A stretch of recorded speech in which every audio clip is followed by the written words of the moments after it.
At the bottom of the world, where the sun disappears for months and temperatures drop low enough to shatter bone, a group of people figured out how to live. Not just survive, but live, with no trees, no fires, no metal, no tools more advanced than a knife carved from bone. And still, they built homes. Homes made of snow, igloos, domes that used the very thing that threatened to kill them, the cold, to keep them alive. Step inside one, and you'll find more than just shelter. You'll find insulation, strategy, science, and a level of survival intelligence that took thousands of years to perfect. This is the story of how Arctic nomads stayed warm inside frozen homes, and why their ancient knowledge still stuns scientists today.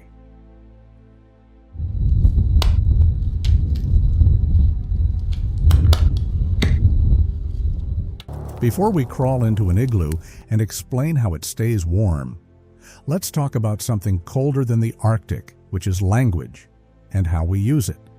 You've probably heard the word Eskimo your whole life, in old documentaries, cartoons, even school books. But here's the truth, that word never came from the people it describes. The term Eskimo is widely believed to have been imposed by outsiders, possibly from Cree or Ojibwe languages.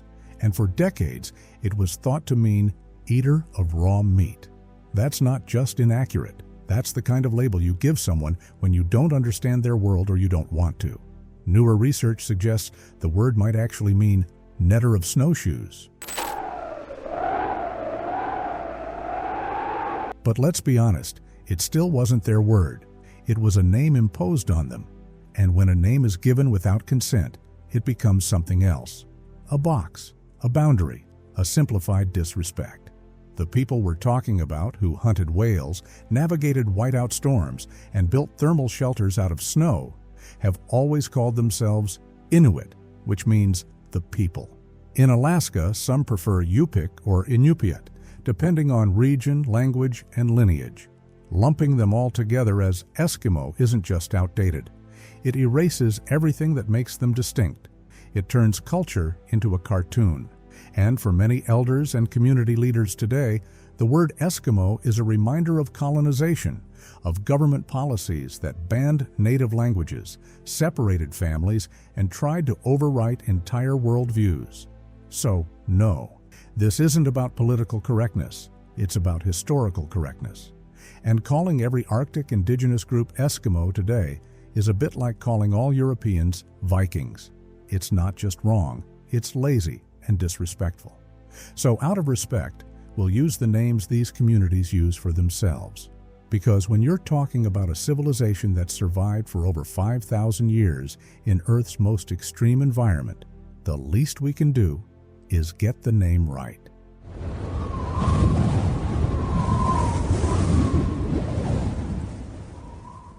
To understand why an igloo even works, you first have to understand what it's up against. We throw around the word cold a lot. Most people don't truly understand cold. They think of cold as something you feel, a temperature you read off your phone. But the Arctic doesn't just get cold. It becomes a mathematical threat to human biology.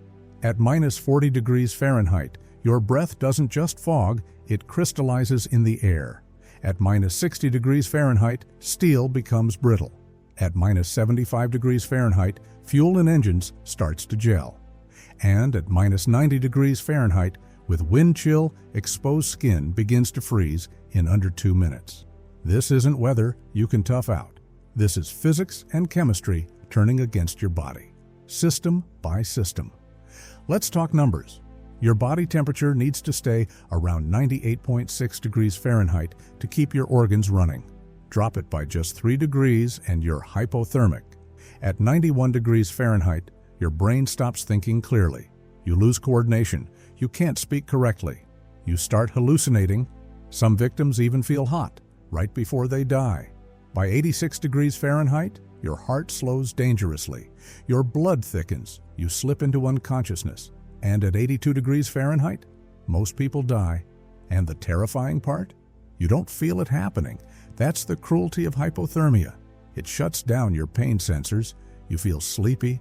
You feel calm. You don't feel warmth slipping away. You feel nothing. First, Your fingers go numb. Then your jaw stiffens. Then your blood starts retreating inward, away from your limbs to protect your organs. Eventually, even your heart gets cold. Your body starts shutting down, from the outside in. That's what the indigenous people lived in. But for the Arctic nomads, the Eskimos, cold alone was never the only threat. And that's where it gets worse. The Arctic isn't just cold, it moves. Cracks form in sea ice beneath your feet, some wide enough to swallow a dog team whole. Blizzards come without warning, turning the entire world into a wall of white. You can't see your own hand. You don't know which way is home. You stop moving, not out of choice, but out of confusion. And if you stop for long in that weather, you're gone. There's no color out there, only endless shades of white and gray. No chirping birds or rustling leaves. Snow absorbs sound, creating an eerie silence so totally it can play tricks on your mind. You don't hear the danger coming. You don't even hear yourself. And in the heart of Arctic winter, the sun disappears. Not for days or weeks, but for months. Weeks go by with nothing but moonlight bouncing off the snow, a landscape of shadows and silence where time itself feels broken. So how did the Eskimos, without machines, without metal, without light, stay alive? How did they protect babies, warm families, cook food, and even sleep in a place where simply sitting still for too long can kill you? The answer was not fire or fur. It was architecture, science, and snow. A structure designed out of desperation, but engineered to perfection. Not with bricks or wood or heat, but with wind-packed snow, layered by nature and carved by hand. It was called the igloo, and you're about to step into one.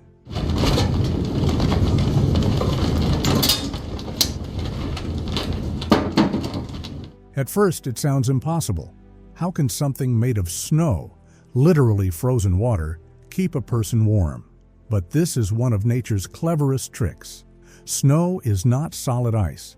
In fact, snow is one of the best insulators on Earth, and that's why the Eskimos, Arctic nomads who perfected survival in sub-zero landscapes, used it to build shelters that could trap heat and save lives. Think of the insulation in your home walls. Fiberglass bats or foam are full of tiny air pockets. Snow works the same way. It slows down the movement of heat from the inside of the igloo to the bitterly cold outside. This is the same reason why polar animals like Arctic foxes or snowy owls survive freezing conditions. Their thick fur traps warm air close to their skin, the same way snow traps warm air inside an igloo. Let's look at some real numbers. According to measured studies, the thermal conductivity, the ability of a material to transfer heat of compacted snow, is lower than wood and much lower than concrete or metal. This means that a wall of snow can actually slow down the escape of heat better than many modern construction materials. That's not just survival folklore, it's physics.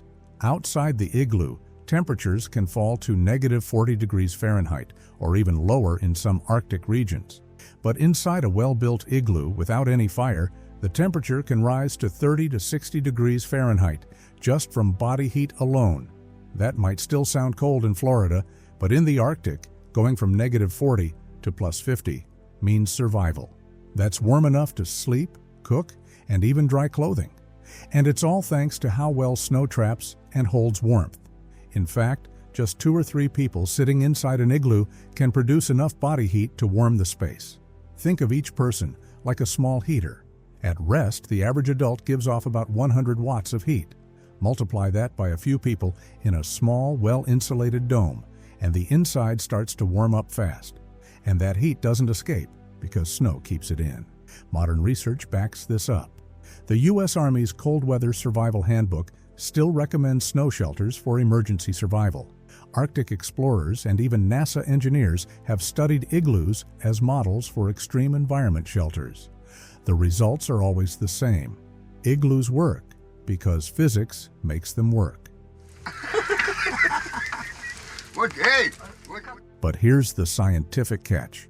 Without ventilation, the people inside would suffocate. And with too much ventilation, they'd freeze.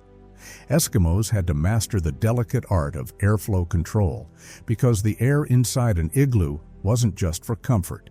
It was a matter of life and death. An adult at rest exhales roughly 0.5 liters of air per breath and breathes around 12 to 20 times per minute. Over the course of an hour, that's nearly 400 liters of exhaled air per person, and this air contains carbon dioxide, water vapor, and heat. In a small igloo housing 2 to 3 people, without ventilation, CO2 levels can rise dangerously in just a few hours. The Occupational Safety and Health Administration considers 5,000 parts per million of CO2 safe for 8 hours. But in an unventilated igloo, levels can reach 10,000 to 20,000 parts per million if people sleep with their mouths and noses uncovered. Eskimos knew this instinctively. Though they had no carbon sensors, they noticed dizziness, headaches, and heavy breathing, all symptoms of rising CO2. The solution? Controlled ventilation. Every igloo, no matter how small, was built with a small hole at the top, the ventilation hole or chimney. But why put a hole in a shelter made to keep in warmth? Because warm air rises. As the warmer, CO2-rich air inside the igloo ascends, it naturally escapes through this hole. At the same time, cooler oxygen-rich air from the entrance, usually built lower than the living floor, would sink in, creating a passive air circulation system. This is the same principle behind thermal convection. Importantly, the ventilation hole is kept small, often just 2 to 4 inches wide, to prevent rapid heat loss. Eskimos constantly monitored this hole. If wind conditions shifted or snow fell, blocking it, someone had to go outside and reopen the airway, even in deadly weather. Another reason ventilation was crucial was moisture. Humans lose about 1 liter of water per day through respiration and sweat, and in an igloo, that vapor turns to ice crystals. Without airflow, walls would become slick, weakening snow bricks. Condensation would drip onto bedding, creating dangerous wet spots that could freeze into solid sheets. And frostbite risk increases in damp, cold environments. Eskimos allowed small airflows to wick away moisture, keeping the interior dry and the snow structure intact. In some cases, if ventilation was poor, they deliberately open a small gap in a snow block during night hours. This architectural trick stabilized internal temperature, reduced drafts, and preserved warm breathing air where people actually sat and slept.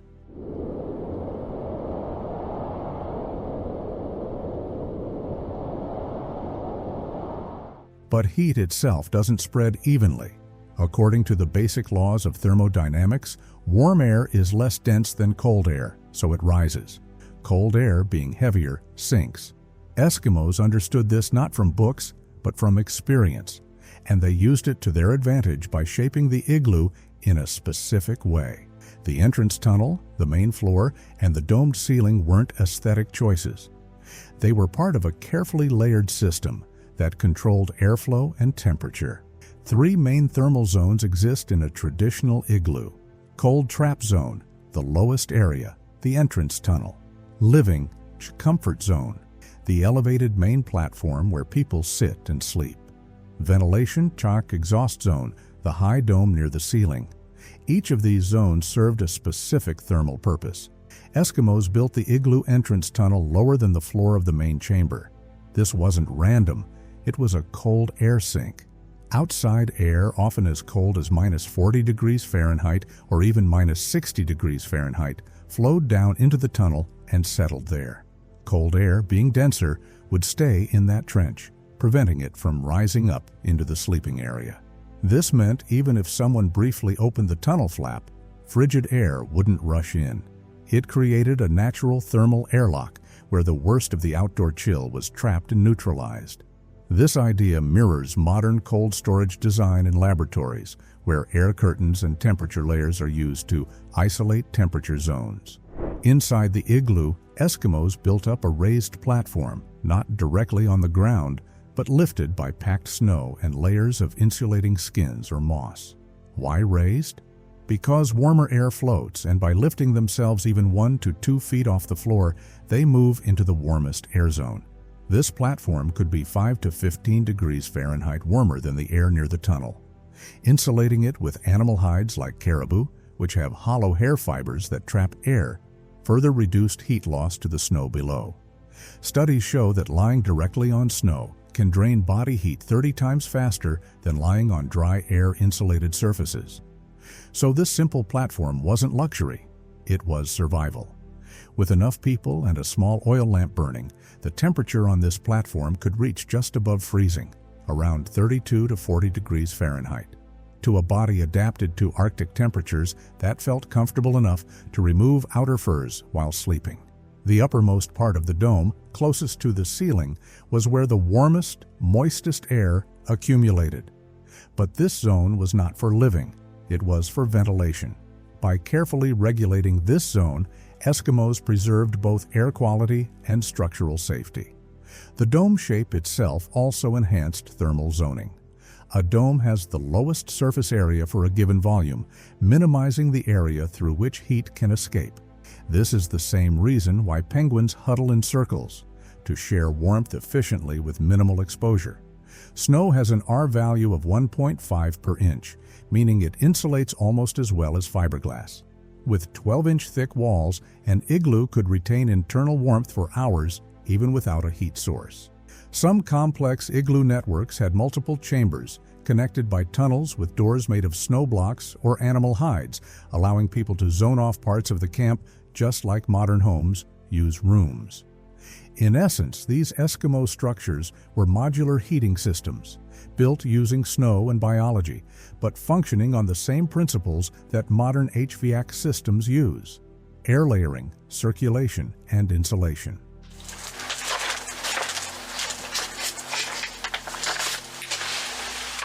So now we understand how an igloo works like a thermos. It traps heat and blocks the wind. But where does that heat actually come from? The most powerful heat source inside an igloo isn't a fire, a heater, or the sun. It's the human body. And for the Eskimos, Arctic nomads hardened by centuries of survival, understanding, and using their own body heat, was the first rule of staying alive. Every adult body gives off around 100 watts of heat while at rest, like a small light bulb that never turns off. Now imagine 3 people sleeping inside an igloo. That's 300 watts of steady heat, 24/7. Add a single quollic, the traditional Eskimo oil lamp made from carved stone and filled with seal or whale oil, and you get another 100 to 200 watts of radiant heat. Together, that's enough to raise the inside temperature of a compact igloo from below zero to around 30 to 60 degrees Fahrenheit, even when it's minus 40 degrees Fahrenheit outside. And while the air gets warmer, the walls stay cold. That's a feature, not a flaw. The inside of the igloo gradually melts just slightly from the warmth, then refreezes overnight as a thin layer of ice. This process strengthens the structure while sealing it, making the igloo even more airtight and even better at holding in heat. This strategy is not unique to humans. In the animal world, hibernating bears, Arctic wolves, and even lemmings use the same idea. They burrow into snow, conserve body heat, and rely on a well-insulated environment to survive brutal winters. What the Eskimos did was take this principle and build it into architecture, a warm-blooded survival strategy turned into a home. For Eskimos, the body was more than flesh and bone. It was the central heating system. The igloo was just the box that kept it running.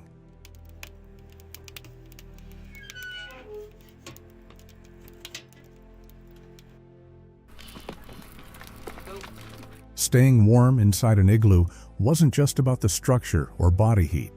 It was about trapping every bit of warmth the body produced. And that meant clothing wasn't just protection. It was technology.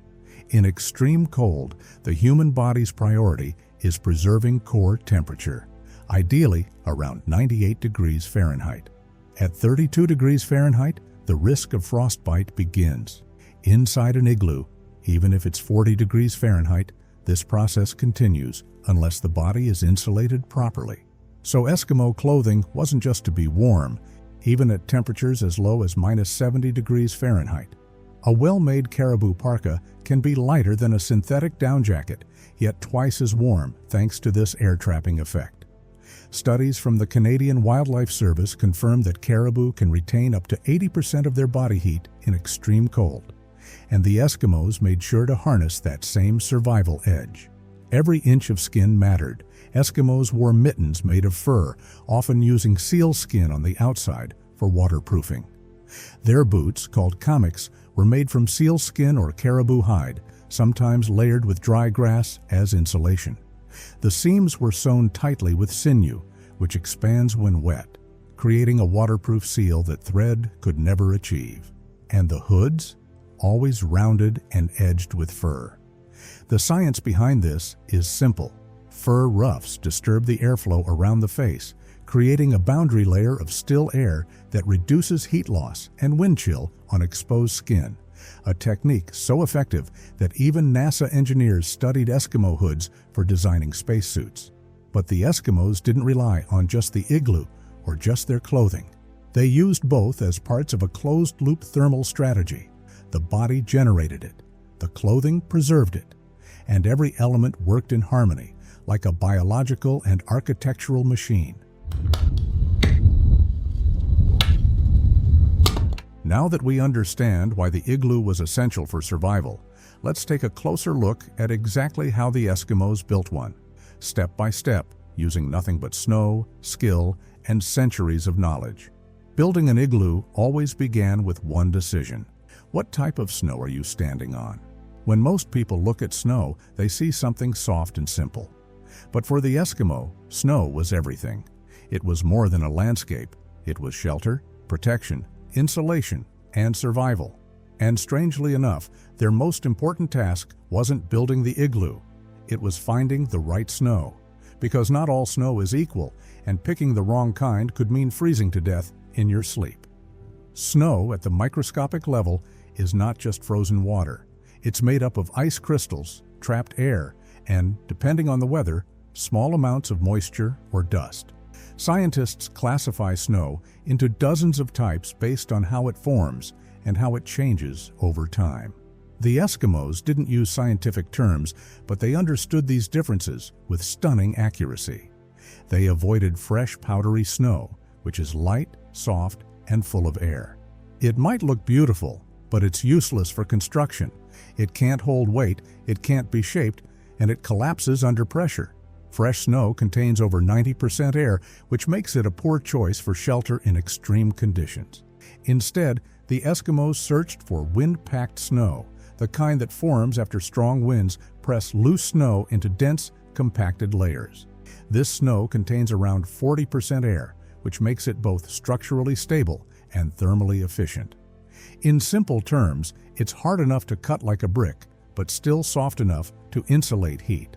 According to modern snow science, snow with this kind of density typically measures around 0.4 to 0.6 grams per cubic centimeter, which is nearly perfect for building a self-supporting dome. These blocks could hold their shape, stack cleanly, and trap warm air inside the igloo without collapsing under their own weight. Eskimos developed ways to test snow quality without any tools. They would walk slowly across the surface, listening for changes in sound. A deep, solid crunch under the heel often signaled compacted snow beneath the top layer. Then they would dig down with a knife made of bone or ivory, later replaced with steel when available, and carve out a test block. If it came out clean, held its shape, and didn't crumble, it was considered usable. The location for building also mattered. Eskimos often chose flat, open areas, far from trees, where the wind had worked the snow naturally into compressed sheets. In coastal regions, the snow was slightly wetter and heavier due to ocean moisture, perfect for forming strong blocks that could fuse together like cement. In the inland tundra, where the air was drier and colder, the snow was more brittle. Builders had to work quickly in these areas before their snow blocks cracked or broke apart in the cold. All of this knowledge was passed down through generations, orally, by observation, and by doing. There were no written manuals. In fact, in a 1985 study done in Nunavut, researchers found that traditional Eskimo snow selection methods were as accurate as modern mechanical snow density testers used by Arctic scientists. That's how precise this ancient knowledge was, equal to today's equipment, yet completely based on lived experience.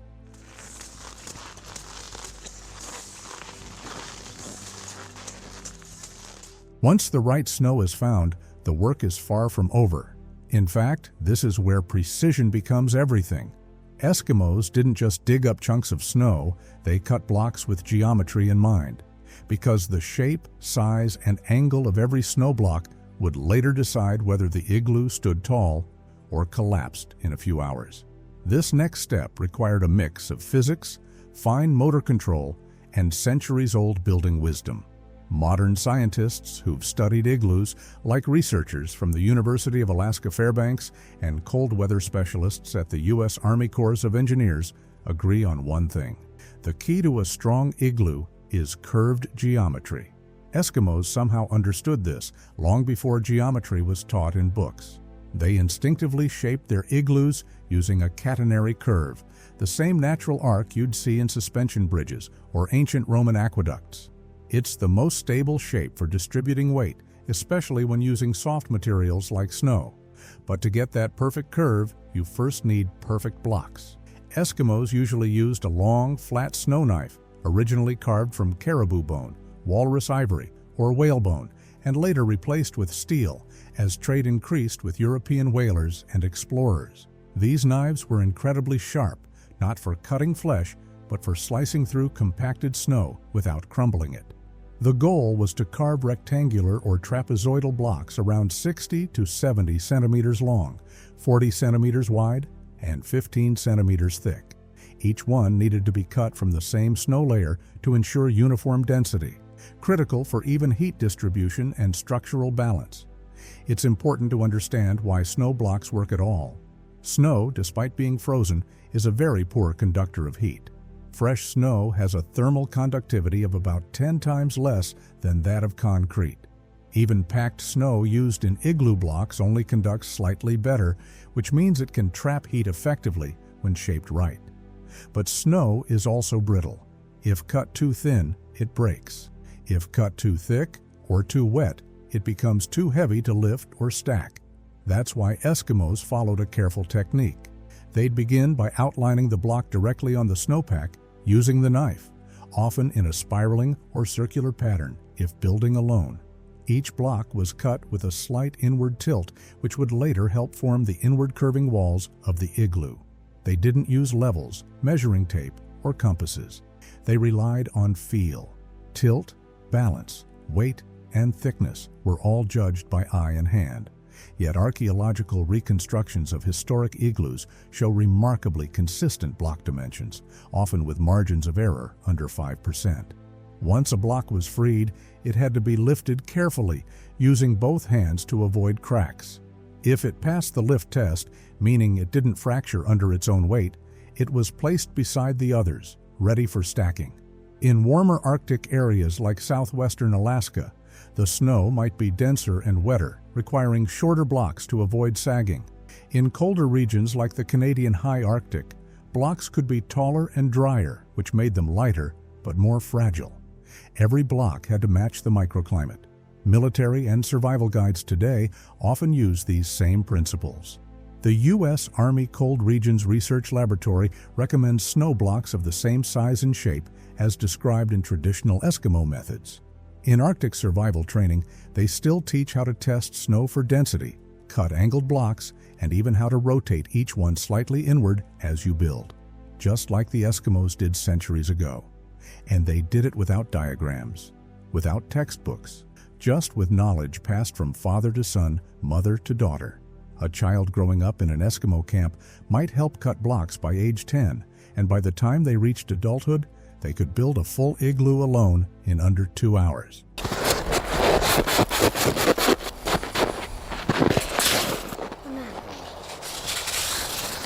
Once the snow blocks were cut, Eskimo builders began laying them in a circular formation. But this wasn't just a flat ring of bricks. The blocks were angled slightly inward and arranged in a spiral pattern. This spiral base was essential for stability. By setting the first layer in a gentle slope, each successive layer could rise upward while naturally curving inward, eventually forming the iconic dome. Without this inward tilt, the structure would collapse under its own weight.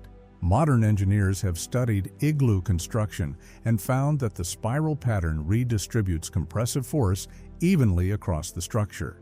The force of the weight above actually strengthens the base, much like how a Roman arch holds its shape through tension and compression. An igloo built using this method can support the weight of a full-grown adult standing on top thanks to its load distribution. Tests by cold region engineers have shown that a properly built igloo can support over 1,100 pounds before failure. This part of the construction required deep skill and a sharp eye. A slight misalignment could throw off the entire curve. With the first spiral layer securely in place, the Eskimos continued adding blocks upward and inward, creating a rising helical curve. This wasn't just stacking, it was geometry in motion. Every block placed higher had to lean inward slightly, continuing the spiral, gradually enclosing the space. What's remarkable is that an igloo is one of the few human-made structures that can be built from the ground up with no scaffolding. There's no internal support pole or wooden frame. The secret lies in physics. The compression force of each block pushes against the next, transferring the load around the dome, not down through the middle. As the walls climbed higher, the builder would often work inside the structure, cutting and shaping each block from within and setting them in place with their own hands, sometimes standing on packed snow or a short mound to reach higher levels. A keystone block was carefully trimmed and inserted at the very top, closing the dome. Once that piece was locked in, the entire igloo became one solid interdependent structure.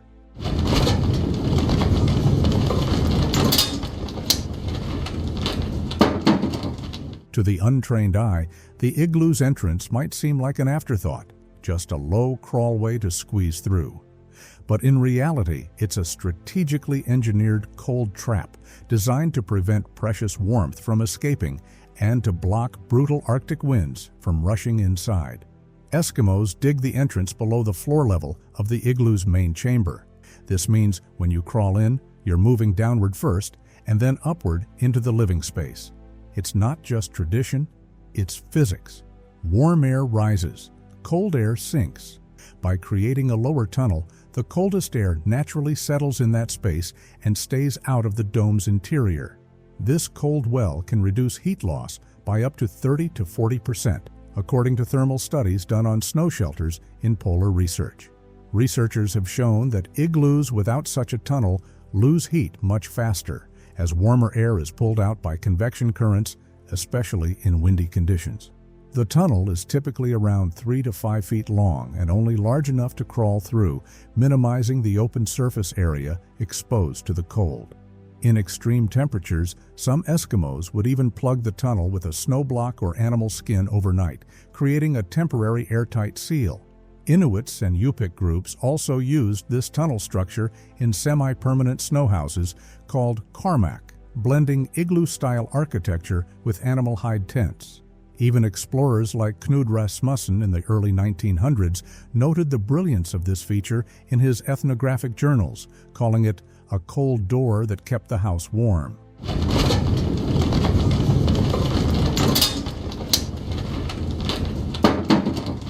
Once the entrance tunnel was in place and the final dome block locked at the top, the igloo wasn't finished yet.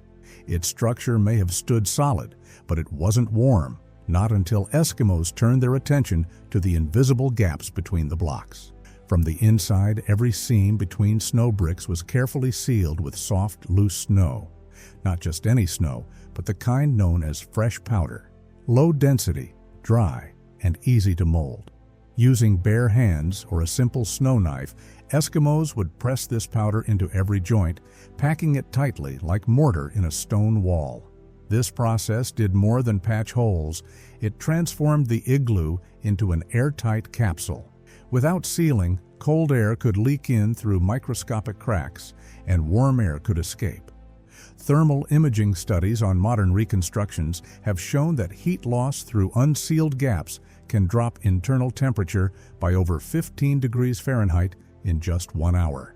As this inner lining was applied, the Eskimos would often light a small oil lamp. The lamp did more than provide light. It gently warmed the inner walls, just enough to slightly melt the snow along the seams. Then, when the lamp was turned off or the igloo cooled again, this thin layer would refreeze as solid ice, sealing the gaps permanently. This icy inner shell actually improved the structural strength and cut down on airflow by over 90%, creating a stable, warm microclimate inside.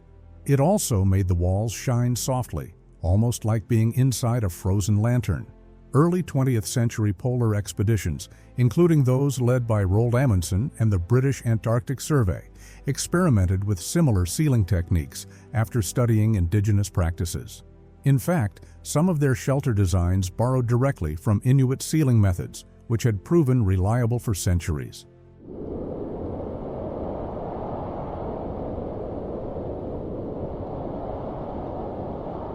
Today, you'd think the military has everything: thermal drones, high-tech clothing, portable heaters. And yet, when soldiers train to survive in the Arctic, they're still taught one of the oldest tricks in the book: how to build a shelter using nothing but snow. Why? Because in the deep cold, gear fails, fuel freezes, and electronics stop working. And sometimes all you have is what you can dig with your hands. Let's take a real example. In Canada's Arctic training camps, elite soldiers are taught how to build igloos and snow caves, not just as a cultural nod, but as a life-saving skill. They're sent into the tundra with knives, saws, or even just shovels, and told to make shelter before nightfall. They study Inuit techniques like where to find the right snow, how to cut blocks, how to trap warm air inside, and how to build a vent to keep carbon dioxide from building up. These soldiers are young, fit, and equipped, but even they know, if you don't build fast enough or build smart enough, you won't survive the night. The U.S. Army's Cold Regions Test Center in Alaska runs similar drills. They run gear through temperatures that drop below -60 degrees Fahrenheit, studying how soldiers move, breathe, and survive.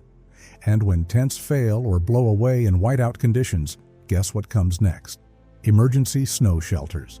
In Norway, where NATO troops often deploy near the Arctic Circle, forces from multiple nations, including the U.S., Britain, and Germany, train in sub-zero warfare. They learn to ski with rifles, navigate in snowstorms, and sleep in dugout shelters. Even with modern thermal sleeping bags, many still build snow trenches or igloo-style domes to insulate themselves. Because here's what militaries understand: snow is not just cold, it's also a thermal insulator.